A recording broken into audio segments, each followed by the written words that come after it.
All right, we are back on the podcast where we are training men in spiritual fitness. I am Evan McGinty, here with my friend Joe Barnard. And Joe, I have a quiz for you today. I'm surprising you with this. Did not prepare you in any way. Are you ready to Okay, I'm take ready. I'm a ready. manhood quiz of some sort? Uh-oh.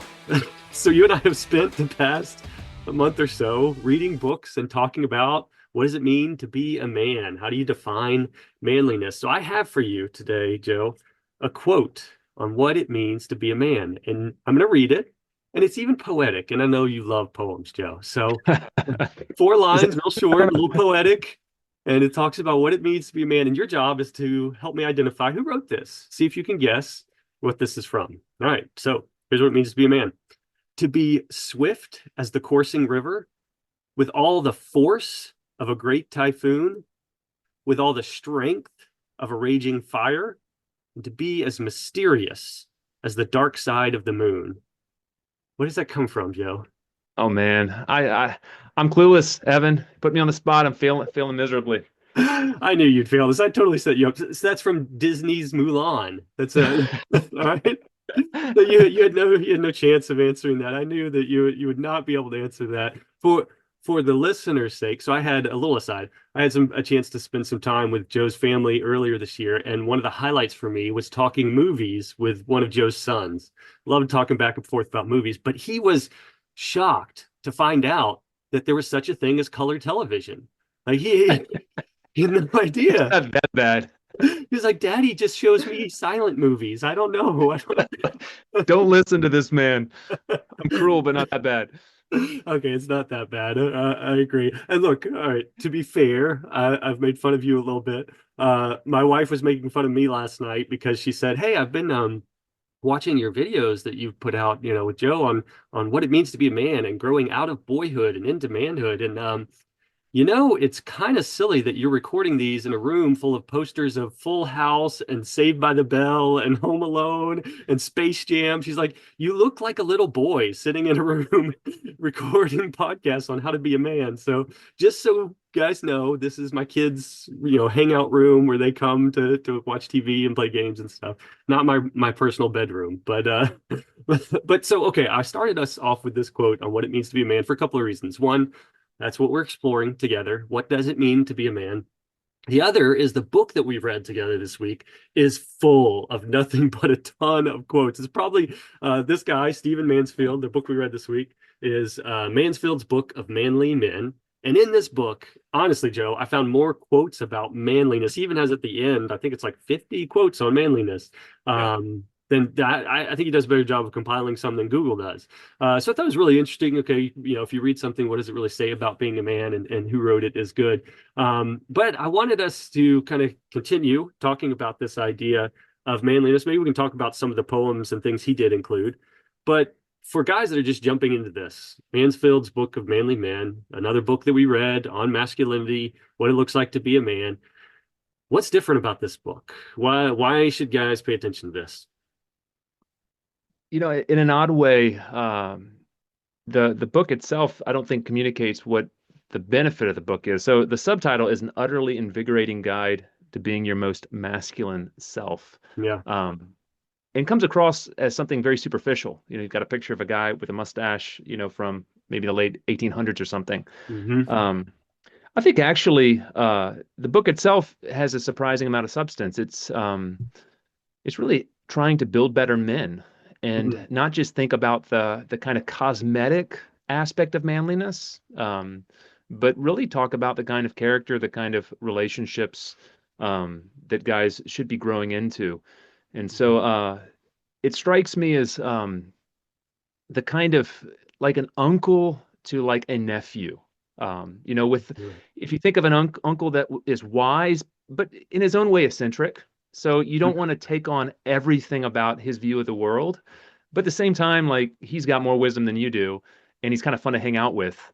That you get this sense that Stephen Mansfield, again, not everything's there. There's quirky bits of it, Mm-hmm. but at the same time, he's read a lot, he's thought a lot. You probably respect him if you hung out with him. It'd be really fun to have dinner with the guy, but you'll put your filter on, and there'll be a few things that you'll leave at the table.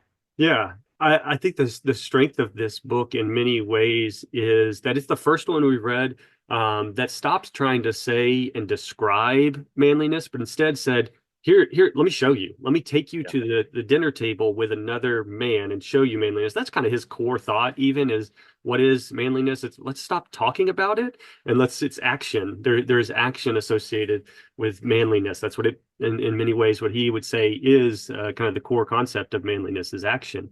And that's kind of what he does. He takes readers and he says, "Oh, you want to know what manliness? Well, here's a man." And he says that there's so he has I think it's like 16 different chapters.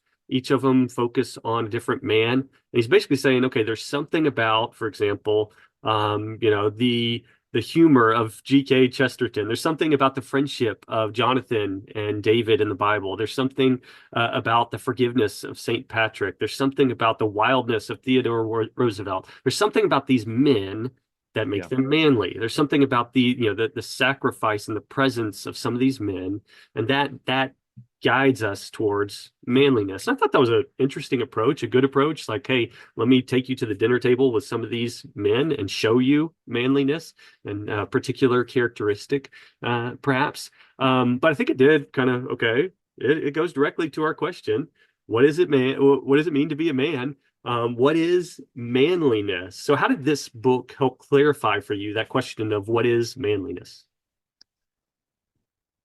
I think the more I think about the topic of manliness, the more I realize it's complicated in the sense it's not a given virtue. So Mm, there is something manliness, there is something like femininity.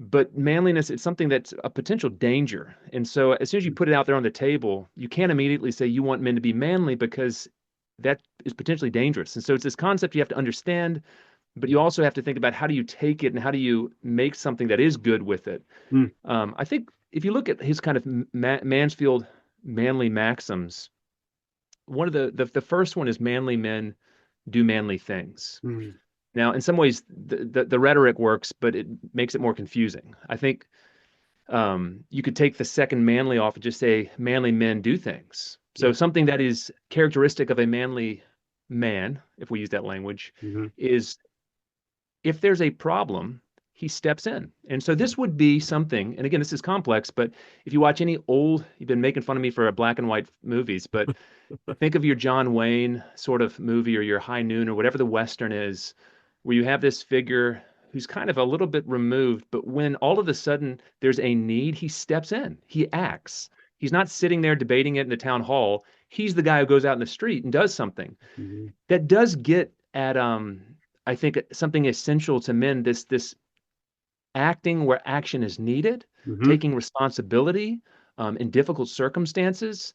Now that can easily be dangerous. There's any number of ways that you can bullheadedly, move into something and cause more problems than solutions. But there is something essential, I think, that you see in manly men, and it would be he talks about Jonathan, but one of Jonathan's stories, the Philistines, they're Yeah. causing all kinds of havoc for the Israelites. When everybody else is sitting back in their tents, he and his armor bearer they go and they do something. And so there is something there that men do something that I think we need to think about, but also be aware that just the fact you do something doesn't mean you're doing something good or helpful or productive or loving. Yeah. So his four manly maxims there. Manly men do manly things. Manly men tend their fields. Manly men build manly men. And manly men live to the glory of God. I struggle to argue with any of his maxims. I think one of the things I necessarily don't like about the book is just the overuse of manly and manliness. It's just kind of grated on me a little bit. I think we could just say, yeah, men live to the glory of God. What does it mean to be a man? To build other men, to tend your fields. So I don't anything else in those that you would interact with or would disagree with, or maybe shape further as we try to clarify what does it mean to be a man? I mean, the surprising thing about this book is, again, it's packaged in an unhelpful way that actually hides the depth and the way he talks about some of these things. I think I agree. he's not the only one to say that men take responsibility, but that idea of what's your field? Who are you responsible for? Taking ownership. We talked about extreme ownership, just a couple of weeks ago, Mhm. but that we have to care for that field and that Mhm. that's what men do. And I think another thing that we've been to before, but this idea of building other men, um, I think he does a really good job. recognizing it's only men that can build men, that you Mm, can't get men another way. hmm. And it's not about so much manly men, but just we could say mature men. And Yeah. so part of what we need to be doing, and this is what fathers should be doing to sons, it's what, elders should be doing for young men in the church, but taking responsibility also for the men around us Yeah. to cultivate their character, to introduce them into good friendship, mentorship relationships. You can't say that enough because I don't think enough men feel like that's a vital aspect of what they're meant to do and what they're called to do by God. No, I agree. I think in some ways, this book has helped me in this shaping of what does it mean to be a man and thinking about my own personal definition of manliness. It's still working definition at this point. But coming out of this book, here's how I would kind of define manliness. It's taking your turn and preparing someone else to take their turn. And here, what I mean by that is at some point, yes, you have to step up. You have to step out. There is action associated with that. And he really does a good job of saying, manliness is less talk, more action. We've got to start stepping up, stepping out. Take your turn. It's your turn. Step up. Sacrifice, responsibility, all of those things. But then that piece of preparing someone else to take their turn, that Yeah, piece of being a father or being an uncle, being a mentor, right. that you're helping someone else aim and prepare and be ready to take their turn when it's to step up. So yeah, that bias towards action for yourself, but also bias towards action for the next generation and for others, I think is a big piece of manliness, for lack of better terms. You mentioned a little bit already, but I want to circle back to it. Just that idea of virtue. Do you see is manliness a virtue? Is it not a virtue? How do we think about that? It's one of these. It's a potential virtue. Mhm. So the manly man, so to speak, the one who's willing to step into a place of danger, risk himself, the one who acts when others are passive, who demonstrates courage. All of these things are potentially destructive. I mean, there's any number of warriors that, if you think back through history, did all kinds of violent deeds, but they were the first to step out and lead men in a path of destruction. So, Mhm. manly men aren't necessarily good men. At the same time, the Bible does have lots of examples of men demonstrating manliness. I mean, Mhm. when Lot is captured, Abraham goes after him. He just Uh-huh. gathers his servants. He's not a warrior king, but he goes and he rescues his nephew. Mhm. David and Goliath, he steps in. And Mhm. so I think even the Apostle Paul, if you look at the kind of suffering, the kind of pioneer mission work that he did, there is something manly about his disposition. So it's one of these things that it's explosive, it's dangerous. We don't want to do away with it, but we want to be very careful and figure out how to channel that energy, some of Mhm. those instincts, in a way that's loving and gracious and good and not evil and destructive, because there really is a toxic form of Yeah. masculinity. The world's not wrong about that fact. Yeah. So there's a lot of ways in which we can think about and talk about manliness and what's at the core of manliness, and even ways that manliness is displayed, even in the honestly, like the cover of this book. And Yeah.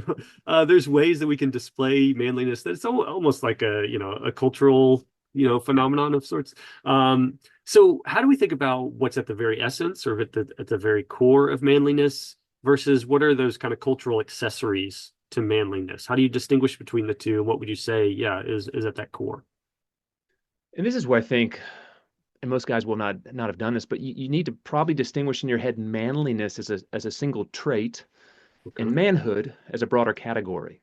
Hmm. So there's a number of virtues of mature manhood that wouldn't necessarily be manliness itself. And so that word manliness, um, again, if you want a visual picture, do think of your Western and think of, your hero and think of him stepping in and taking responsibility and doing something. But that's not the whole of manhood. There's a whole lot of mature manhood that doesn't fit in, and that maybe that character in that movie doesn't display well at all. Yeah. So I think we need to think about this as a a trait among a broader trait. And so I think a lot of what he goes on and talks about isn't distinctive to manliness, it's distinctive to maturity. So, if you just run through the traits, these are wonderful traits: honor, legacy, friendship, blessing, humor. self-education, integrity, forgiveness, suffering. This isn't distinctive of like even men. I mean, Mhm. this is Yeah. maturity. This is stuff that is just part of life and part Yeah. of the good life that we're called to live well. So yeah, I think this is the difficulty about books on manliness. They're doing two things. They're typically offering a picture of maturity, maybe even leadership, which Mhm. is a broad category, and then they're dipping in and out of this other thing, manliness, which is kind of morally ambivalent. It can be good, Yeah. it can be bad. Yeah, and there are unfortunately sometimes these caricatures we place on top of this idea of manliness, and there are I think the cultural accessories that come and go through time, but certainly are prevalent these days. I listed a few what I would see as cultural accessories to this idea of manliness.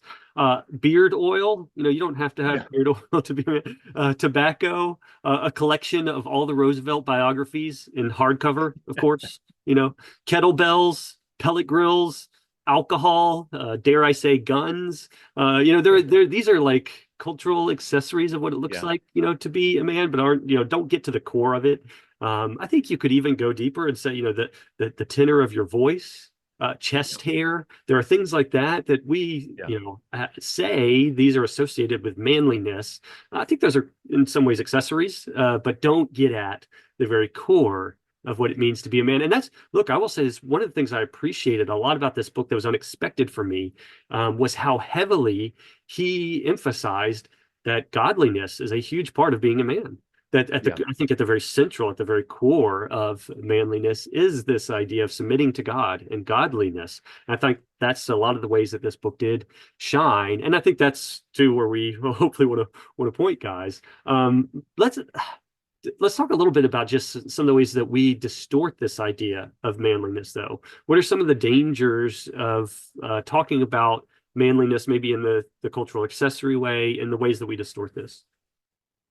Um, Maybe a way of getting at that is going back to what you said earlier. This book shows you something.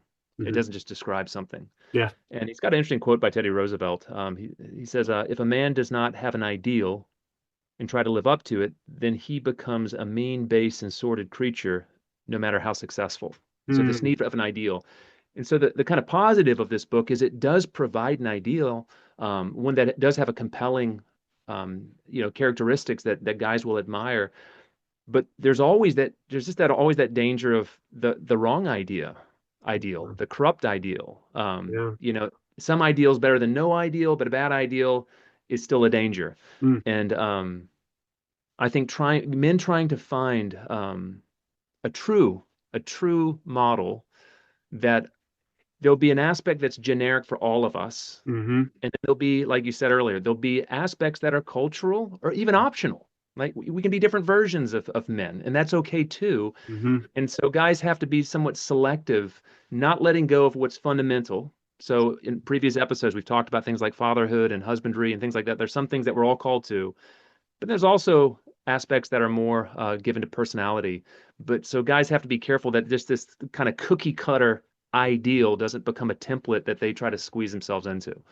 Yeah, when preferences become prejudices, then we know Yeah, so it's like, hey, if you don't have facial hair, you're not manly, or if you're soft spoken, then you're feminine. When those right. kind of things become the marks of manliness, we've missed it there, and that's a danger and a distortion, in a way. And what we've got to get to back to is, yeah, the core of those characteristics and the building. A lot of the chapter titles he talked about, I think, were great. I think too, one of the things, the dangers we have is just, I think, overemphasizing the wrong parts of our testimony, for lack of a better way to say it. I think one of the strengths of this book is talking about the stories of men. It's basically kind of telling, in some ways, the testimonies of men in their lives, and some good, some bad. Some of them I'm like, that's not really noble. I don't really, but most of them were really, really good and inspiring. But I think in regards to manliness and masculinity, a lot of times we overemphasize the wrong parts of our own story and our own lives and our own testimony.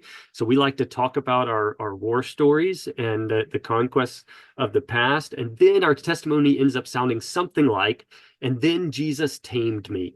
And now I'm just, so like the biggest parts of our story for some reason, are the sexual conquests of the past or the addictions of the past. And then Jesus Right. tamed us, and now we're different. And that's just, I don't know. I think that's a distortion of manliness. I think that's a distortion of masculinity. I think that, yeah, if you take the Bible and you look at the most masculine parts of the Bible, what are the stories that we tell and retell? It's after men began following Jesus, submitted their lives to God, and then the craziness that happened after that. Yeah. And I think that's the part of masculinity and manliness that needs to arise of the ways that we tell the story of our lives. I mean, you want manliness, submit to God and talk about that and talk Yeah. about submission to God and living that out. I mean, if a man submits his life to God, he's going to push him into spaces and into places that are dangerous and difficult and make you step out. And our story's worth telling. So I don't know. That's a bit of a distortion that I see at times is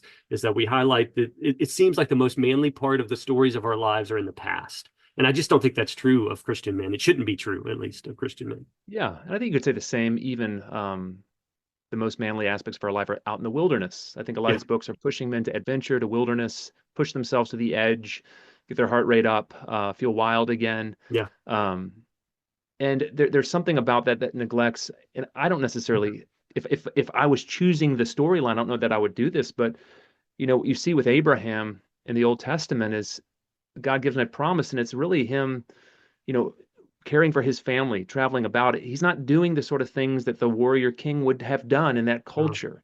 yeah. And so I think, the wildness, the adventure, like you said, it's following God. He's Yes. going to bring us into places. And it might be your spouse having cancer, like Yeah. not going on a, 2-week canoe trip someplace. Hmm. And so I think just that there is something I will get. I think he and other guys are capturing the way in which the modern world tames men. And some guys in an office space all week really feel the need to go out and be in nature. I get that, and I want Yeah. to affirm that. But at the same time, I think sometimes this desire for adventure pushes us away from the responsibility, Hmm. makes us sort of dissatisfied, or is kind of a luxury item for people that have disposable income that's not Mm. essential for being a man. Yeah. Okay, so we've talked a little bit in and around manliness, but I'm interested in how do you develop it? How do I begin to get on a path of developing manliness for myself or for the generation behind me? Any clarity from this book that you see, or just from life in general? One of the best bits in this book, at the very beginning, he talks about him kind of becoming a man, and it's by him being invited into a group of other men. It's kind of a bizarre story, but and later on he talks about these questions: what tribe do you belong to? Hmm. And I think we need to get it out of the realm of a set of ideas and into the space of embodied relationships. And I think part Yes. of it's imperfect, but part of the good of this book is it sets you in a tribe.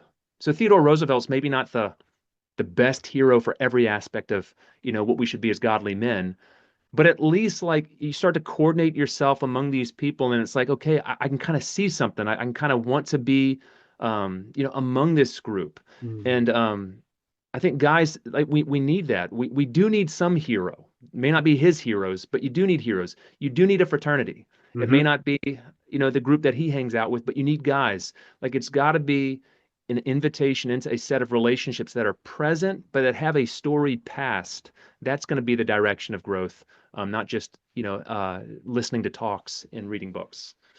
Yeah, this book affirmed for me what I've told you at the end of each of the conferences we've done. We've done a few conferences together for groups, big groups of men, and I come away from those weekends saying the same thing. Men need men. And that's what Yeah. you're going to hear from these guys that go, yeah, when we get away for a conference or retreat together, what you hear is, man, I am so glad that I got to spend a weekend with other guys, hanging out, other guys that are on the same path of life, other guys that are also struggling, other guys that I get to bounce ideas off of. Men need men. Like, so you want to Yeah. develop manliness? Go be with men. I know this podcast is not listened to by women or wives, but if it were, I would put out a strong banner ad that say, wives, you want your man to be more manly, go send him to spend time with men. men of character, men of integrity. Let them go for a weekend away with men. This is how we develop and sharpen one another. This is how we develop manliness, is around and through other men. It's a communal activity. And this is, again, it's part of the reproductive effort that we reproduce in the same way. Men, how? By inviting young men into a group of men. And so, yeah, I just think that there's so much about this that you can't do in isolation. This is one of the things that we push here on cross training so much, is you got to get out of isolation, get in a group of men who are fighting in the same direction towards godliness, and you'll just start to see manliness develop in you, the true idea, the core of manliness develop in you. Any other just kind of final thoughts either on this book or things you're growing and learning in as we're continuing on this journey? I'll maybe just leave guys. He's got a wonderful. This is the prayer of Sir Francis Drake. So we mentioned I like poetry earlier, but I think this is really powerful. I'll just read the first stanza. Guys can go find it and find the rest. But it says, "Disturb us, Lord, when we are too well pleased with ourselves, when our dreams have come true because we have dreamed too little, when we arrive safely because we sailed too close to the shore." Mm-hmm. And I think there's a real challenge for guys that we often, and this is what we talk about with cross training, we're too close. We're in our comfort zone. And there, just as Jesus pushed his disciples into the deeper waters, I think there's a call, in this book and other books, to grow, to ask questions, to invest in men, to rethink your families, to date your wife again, to become a mentor to your children. Get away from that shoreline, get back out in those deep waters, and have the courage to actually ask God, who do you want to make me as a man? And if we ask that, if we ask God that, I think he's going to provide us the guidance we need. That's it. And that's our hope for you guys, is that you will go out and, begin to take action as men, and that this will be a mark of your character and who you are. That you will live a life submitted to God and live a life in response to that call that he's given to your life. So we want to help you with that. We want to continue to talk about this a little bit more, this idea of what does it mean to be a man. If you haven't yet engaged with some of the other stuff we're putting out, we have been putting out some blog posts that go alongside this podcast. So I will put a link to some of those in this in the show description of this podcast, so you guys can check that out. Feel free to email us at any time if you have questions or suggestions for future content. But yeah, you'll join us next time on the Cross Training Ministries podcast.